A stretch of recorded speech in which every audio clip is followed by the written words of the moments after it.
Hey guys, I'm Clinton Jeff from UnleashThePhones.com, and today we're going to talk about the Nokia JBL PlayUp speaker. Now normally I'd come up with something funny, but in this case this is going to be a serious review.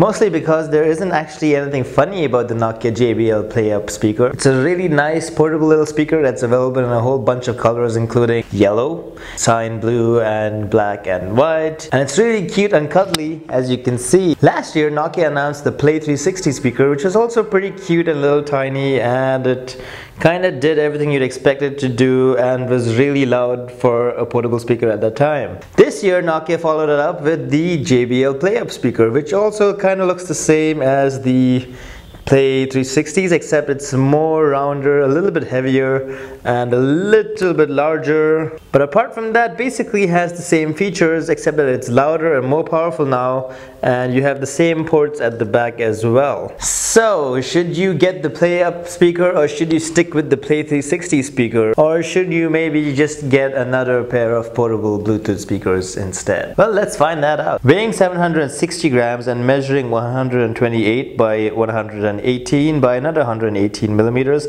it's a bit heavier than the Play 360s, which themselves were about 512 grams. The design is generally more rounded, but instead of the aluminium-like design casing that the Play 360 had, the JBL PlayUp has a plastic body with a rubberized finish all around, which kind of makes it more durable and easier to carry around. It's still light enough to dump into a backpack or a handbag, and the rubberish finish means that it probably won't get scratched up or dented by the various objects in your bag. Unless you have a knife in there or something, in which case you probably have other issues to deal with.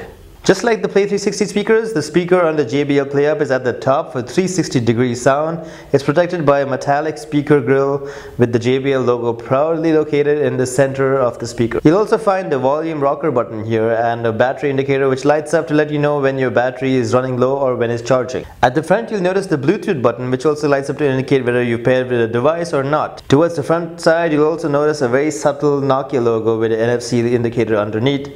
This is where you can tap a compatible mobile phone like the Nokia Lumia 920, 820, 620, or an Android or Symbian phone that has NFC. It can be a little bit choosy with Android phones though, but I assume this is more of an Android problem. For example, the Play 360 speaker didn't detect my HTC One X at all, but apparently I've heard that it works just fine with the Nexus 4.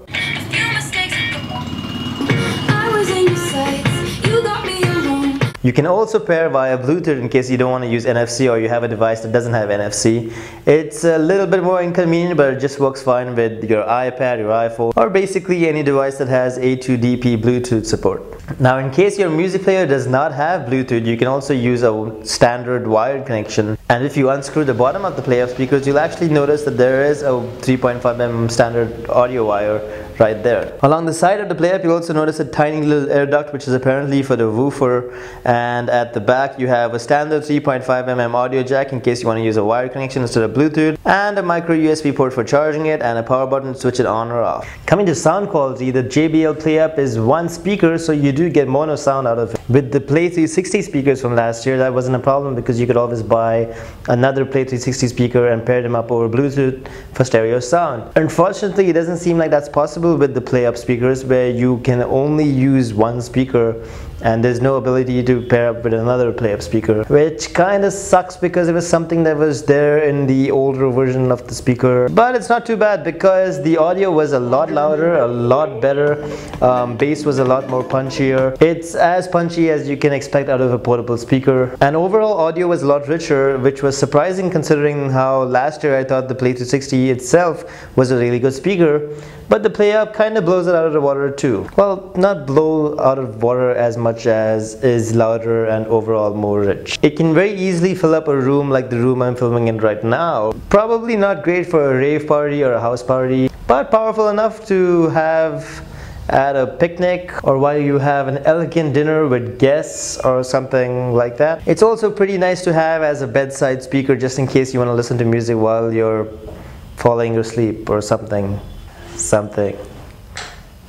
coming to battery life, the JBL PlayUp speaker is rated at 10 hours of battery life, which is kind of less than the 21 hours of the Play 360 speakers. But honestly, I can't think of a single scenario where you would need more than 10 hours of battery life out of a portable speaker. I mean, that would be one long picnic. At the end of the day, the Nokia JBL PlayUp speaker is actually pretty nice. It's very straightforward to pair. It has NFC. It has a wired line in as well in case you need to use a wired connection. And it looks pretty good as well with decent audio quality. Of course, if you want the best audio quality out there, there are the Bose SoundLink speakers, but they cost a lot more. And if you're on a budget, there are the Nokia Play 360 speakers from last year as well, which are also pretty good. Not as loud as the PlayUp speakers, but have better battery life and is as portable as the PlayUp speakers as well. But at the end of the day, the Nokia JBL PlayUp speaker is actually a pretty nice choice. You have the design of Nokia with the sound quality of JBL. What's not to like? But hey, don't just take my word for it. Check out the detailed review over on unleashthephones.com. And as always, if you have any questions, do let me know right in the comment section below. And as always, don't forget to subscribe, because that's the cool thing to do. And yeah, that's about it. Thanks for watching, guys.